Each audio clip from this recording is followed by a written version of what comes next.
Hi friends, இன்றைக்கி நம்ம பார்க்க போகிறது டாப் 5 அட்ராக்டிவ் ட்ரைட்ஸ். இந்த 5 ட்ரைட்ஸ் இருந்தால் எல்லாருக்குமே உங்களை ரொம்ப பிடிக்கும் அண்ட் உங்களுக்குமே உங்களை ரொம்ப பிடிக்கும். உங்கள் வாழ்க்கைக்கு ரொம்ப உகந்ததான விஷயமாக தான் நான் சொல்ல போகிறேன். என் வாழ்க்கைக்கும் அது பொருந்தும். ஸோ ஃபஸ்ட்டு எந்த ட்ரைட்டை பற்றி பார்க்க போகிறோன்னா ஹெல்த் அண்ட் ஃபிட்னஸ்.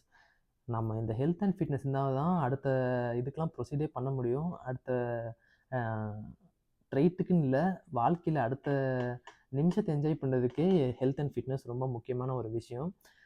இப்போ ஃபிட்னஸ்ன்றது ரொம்ப மாடர்னைஸ்டாக மாறினதுலேருந்து எல்லாருமே என்ன நினச்சிருக்காங்கன்னா, ஃபிட்னஸ்னால் பயங்கரமாக மசில் ஏற்றிட்டு அப்படியே பாடி பில்டிங் பண்ணால் மட்டும்தான் ஃபிட்னஸ் அப்படின்ற மாதிரி ஒரு எண்ணம் உருவாயிடுச்சு. அப்படி கிடையவே கிடையாது.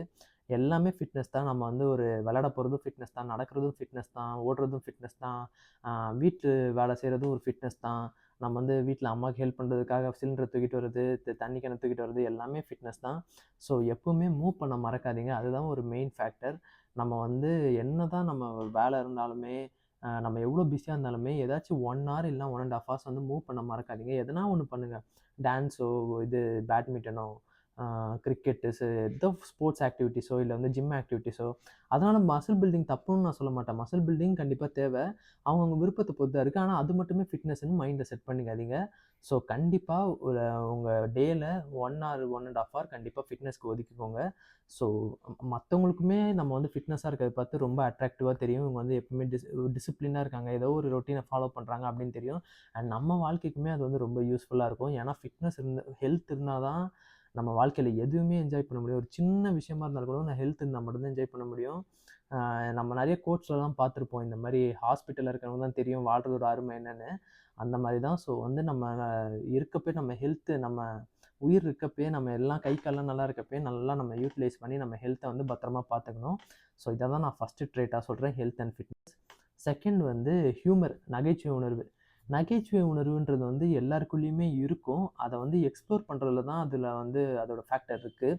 நம்ம நகைச்சுவை உணர்வுனாலே நம்ம வடிவேல் சாரெல்லாம் பார்த்துட்டு இந்த மாதிரி பாடி லாங்குவேஜ் தான் நகைச்சுவை உணர்வு வரும் அப்படின்லாம் கிடையாது. அதை வேணால் ஒரு ஹெனான்சிங் ஃபேக்டராக சொல்லலாம். ஆனால் நகைச்சுவை உணர்வு எல்லாருக்குள்ளேயுமே இருக்கும். நம்ம சில பேரை காமெடியே பண்ண மாட்டாங்கன்னு நினைப்போம். அவங்களுக்கோ திடீர்னு எதனா ஒரு பண்ணுருவாங்க, நம்மளுக்கு ரொம்ப சிரிப்பாக வந்துடும். நகைச்சுவை உணர்வு எக்ஸ்ப்ளோர் பண்ணுறதுக்கு நம்ம சந்தோஷமாக இருக்கணும், அவ்வளோதான். மற்றபடி வேறு ஒன்றுமே இல்லை. நம்ம துக்கமாக இருந்தாலுமே சரி, சில பேரை பார்க்கும்போது நம்ம சந்தோஷ உணர்வு வரும். சில டைம் நம்ம சந்தோஷமாக இருப்போம்.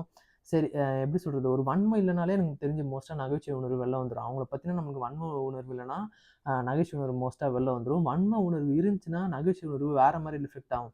அவனை மட்டன் தட்டுறதோ, குண்டா கருப்பான்னு சொல்லி நம்மளே உட்காந்து சிரிச்சிக்க வேண்டியது தான் அந்த காமெடிக்கு. பாடி ஷேமிங் பண்ணுறதோ இல்லை இந்த மாதிரி அவங்கள மட்டம் தட்டுறது தான் நகைச்சுவை உணர்வு கிடையாது. நகைச்சுவை உணர்வு நம்மளுக்குள்ளேயே ஆட்டோமேட்டிக்காக நடக்கிற ஒரு விஷயம். நம்ம உள்ள ஹாப்பியாக இருந்தால் வெளில அது ஆட்டோமேட்டிக்காக ரிஃப்ளெக்ட் ஆகும். நம்ம பண்ணுற சின்ன சின்ன விஷயங்கள் கூட சில பேருக்கு, நம்ம ஃப்ரெண்ட்ஸ்க்கு சில பேர் எதனா திடீர்னு பண்ணுறவானுங்க, அது சிரிப்பு வந்துடும். ஸோ அதை ரொம்ப ஃபோர்ஸ்டாக பண்ணணும்னு அவசியம் கிடையாது. நான் இப்போ நான் காமெடி பண்ணுறேன் பாரு, நான் ரொம்ப ஹியூமரான பர்சன் நம்ம காமிச்சிக்கணும்னு அவசியம் கிடையாது. அது ஆட்டோமேட்டிக்காகவே எல்லாருக்குள்ளேயும் இருக்கும். அது அதான் எல்லாருக்குள்ளேயும் இருக்கிற ஃபேக்டர் அது. அதனால அது ஆட்டோமேட்டிக்காக வெளிப்படும். சந்தோஷமாக இருந்தால் மட்டும் போதும். மோஸ்ட்டாக ஹியூமர் நகைச்சுவை உணர்வு எல்லாமே வெளிப்படும். பட் அதை ரெஸ்ட்ரிக்ட் பண்ணக்கூடாது. இப்போ மோஸ்ட்டாக என்ன பண்ணுறாங்கன்னா, நம்மளை நம்ம மொக்க போடுறோமோ, நம்ம மொக்க காமெடி அடிச்சிருவோமோ அப்படின்னு ரெஸ்ட்ரிக்ட் பண்ணக்கூடாது. அது நம்ம மொக்க காமெடி அடிக்க அடிக்க தான் நம்மளுக்கு தெரியும் நம்ம என்ன தப்பு பண்ணுறோம், நம்ம காமெடியில் என்ன தப்பு பண்ணுறோம், என்ன மொக்க போடுறோன்னு. அண்ட் இந்த கவுண்டரை மட்டும் மைண்டில் ஏற்றிக்காதீங்க. செம்ம மொக்க, நெக்ஸ்ட் டைம் ட்ரை பண்ணி இது காமெடியே பண்ண தெரியாதவங்க, காமெடியே பண்ண ட்ரை பண்ணாதவங்க மட்டும்தான் இந்த மாதிரி இது பண்ணுவாங்க. எவ்வளோ மொக்க காமெடியாக இருந்தாலும் போடுங்க, நெக்ஸ்ட் டைம் நம்ம கற்றுக்கலாம். அதனால் செகண்ட் ரொம்ப இம்பார்ட்டண்ட்டான ட்ரைட் நான் ஹியூமர் நகைச்சுவையை சொல்கிறேன். தேர்டு நான் ரொம்ப முக்கியமான ட்ரைட்டாக எது சொல்கிறேன்னா ஹஸ்லிங். ஹஸ்லிங் அது ஒரு சோஷியல் கன்ஸ்ட்ரக்ட் தான். இப்போ நம்ம தியாகராஜ குமாரதை சொல்கிற மாதிரி இப்போ எல்லாருமே ஓடணும், எல்லாரும் பணம் சம்பாதிக்கணுன்றது ஒரு சோஷியல் கன்ஸ்ட்ரக்ட் தான். பணம் சம்பாதிக்கிறது எவ்வளோக்கு எவ்வளோ பணம் இருக்கோ அவ்வளோக்கு எவ்வளோ ரெஸ்பெக்ட்ன்றது ஒரு சோஷியல் கன்ஸ்ட்ரக்ட் தான்.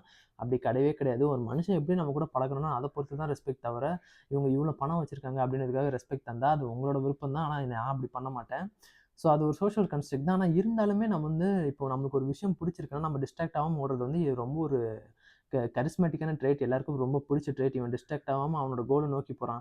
இப்போ கோலுன்றது பணம் சம்பாதிக்கிறது மட்டும் கோலாக இருக்க முடியாதுல்ல, எதுவானா கோலாக இருக்கலாம். இப்போ அதான் ஒருத்தவங்க ஓடி உடம்பு குறைக்கிறதா இருக்கலாம், இல்லை அதான் ஓடி உடம்பு குறைக்கிறதா இருக்கலாம், ஒருத்தவங்க பெயிண்டிங் பண்ணுறதா இருக்கலாம், இல்லை ஒருத்தவங்க டான்ஸ் பண்ணுறதா இருக்கலாம், சிங்கிங் பண்ணுறதா இருக்கலாம். எல்லாமே ஒரு கோல் தான். அவங்கவுங்களுக்கு கோல் மாறி மாறி வரும். அது வந்து டிஸ்ட்ராக்ட் ஆகாம ஒருத்தவங்க அத நோக்கி போறாங்கன்னா, எல்லாருக்குமே அது பிடிக்கும். இவங்க வந்து ரொம்ப ஃபோக்கஸ்டா இருக்காங்க அப்படின்றதுக்காக அந்த கேரக்டர் ரொம்ப பிடிக்கும். ஸோ ஹஸ்லிங் வந்து 3 ரொம்ப இம்பார்ட்டன்ட்டான ட்ரெய்ட் அண்ட் எல்லாருக்கும் ரொம்ப பிடிச்ச ட்ரெய்ட். 4த் வந்து நான் என்ன ட்ரெய்ட் சொல்றேன்னா, மணி. நம்ம வந்து என்னதான் இப்போ வந்து நம்ம சொன்னாலுமே, இப்ப நானுமே போன இதுல வந்து மணிக்காக ரெஸ்பெக்ட் தரக்கூடாதுன்னு நம்ம சொல்லுவோம். இருந்தாலுமே மணி ரொம்ப இம்பார்ட்டன்ட்டான ஒரு ஃபேக்டர். ரெஸ்பெக்ட் வருதோ இல்லையோ, இல்ல அதிகாரம் வருதோ இல்லையோ, அதெல்லாம் விட இந்த உலகத்த சர்வே பண்ணணும்னா, நம்மளுக்கு வந்து ஒரு செக்யூரிட்டி வேணும்னா, கண்டிப்பா நம்ம மணி வச்சே ஆகணும். இல்லன்னா நம்மளுக்கு சோறு கூட கிடைக்காது. ரொம்ப ரேரா வேணா எங்க இருந்தாச்சும் கிடைக்கும் தவிர, நம்ம மணி வந்து இந்த நான் சொன்ன மாரி அதிகாரம் இருக்கோ, இல்ல வந்து ஆடம்பரத்த அனுபவிக்கிறதுக்கு விட சிம் நார்மலா வாழணும்னாலே இந்த உலகத்துல வாழணும்னாலே மணி கண்டிப்பா தேவை. அதனால வந்து மோஸ்ட்டா நம்ம கிட்ட எவ்வளோ மணி இருக்கோ அவ்வளோ தான் ரெஸ்பெக்ட் தருவாங்க அவுட்டர்ல. இது ஒருத்தங்க கிட்ட மாறுனா இது மாறும். இப்ப நான் வந்து மணிக்காக ரெஸ்பெக்ட் தர மாட்டேன். நம்ம கிட்ட இருந்து மாற ஆரம்பிச்சா எல்லாமே மாறும். ஆனா நிதர்சனம் என்னன்னா, எவ்வளோக்கு எவ்வளோ மணி இருக்கோ அவ்வளோக்கு எவ்வளோ ரெஸ்பெக்ட் வரும். ஸோ வந்து அவ்வளோ மணி சம்பாதிக்கணும்னு அவசியம் கிடையாது. கண்டிப்பா ஆனா நம்மகிட்ட ஏதோ ஒரு மணி இருக்கணும். அப்பதான் நம்ம இந்த லைஃப்ல சர்வே பண்ண முடியும். அதான் நிதர்சனம். இல்ல எனக்கு பணம்லாம் வேணாம் அப்படின்றது வந்து ஒர்க் அவுட் ஆகாத ஒரு ஐடியா. ஸோ வந்து கண்டிப்பா எல்லாருக்கிட்டயுமே அவங்க வாழ்க்கைய ஓட்டுறதுக்கான மணியாச்சும் இருக்கணும். அத வந்து எப்படின்னு கத்துக்கணும். ஸோ 4வதா நான் சொல்றது வந்து மணி. 5வதா நான் என்ன ட்ரீட்ட சொல்லுவேன்னா, கைண்ட்னஸ். கனிவு.